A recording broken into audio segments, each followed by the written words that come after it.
Hi friends, welcome to my channel Joy Art Style. आप लोग देख ही रहे हो, मैं शहीद भगत सिंह का ड्राइंग कर रहा हूँ, वो भी ऑयल पेस्टल कलर में।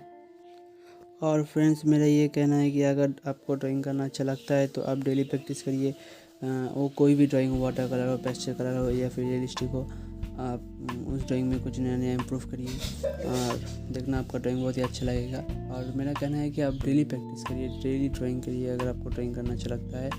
और आपको ड्राइंग की ज़रूरत है तो मेरे इंस्टाग्राम पर बहुत सारा ड्राइंग अपलोडेड है, आप वहाँ पर से कोई ड्राइंग ले सकते हो। वाटर कलर है, पेस्टल कलर है, रियलिस्टिक ड्राइंग भी है। और मेरे इंस्टाग्राम का लिंक मेरे डिस्क्रिप्शन बॉक्स में है। मेरे इंस्टाग्राम का नाम है जॉय स्टाइल। तो फ्रेंड्स, आप लोग वीडियो प्लीज़ अंत तक देखना। और आप में से कोई मेरे चैनल पर नया है तो चैनल को जरूर सब्सक्राइब कर देना, ऐसे नए नए वीडियो पाने के लिए। शायद वाटर कलर हो, पेस्टल कलर हो या फिर रियलिस्टिक हो।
Thank you friends for watching my video. अगर आप लोगों को वीडियो अच्छा लगे तो वीडियो को एक लाइक कर देना, और आप में से कोई मेरे चैनल पर नया है तो चैनल को जरूर सब्सक्राइब कर देना ऐसे नया नया वीडियो पाने के लिए। शायद कोई फेस्टिवल ड्राइंग हो, कोई सब्जेक्ट ड्राइंग हो। तो फ्रेंड्स मिलते हैं नेक्स्ट वीडियो पे ऐसा एक नया वीडियो लेकर, और आप लोग डेली प्रैक्टिस करिए और आपका ड्राइंग डेली इम्प्रूव करिए। तो फ्रेंड्स मिलते हैं नेक्स्ट वीडियो पे ऐसे एक नया वीडियो लेकर।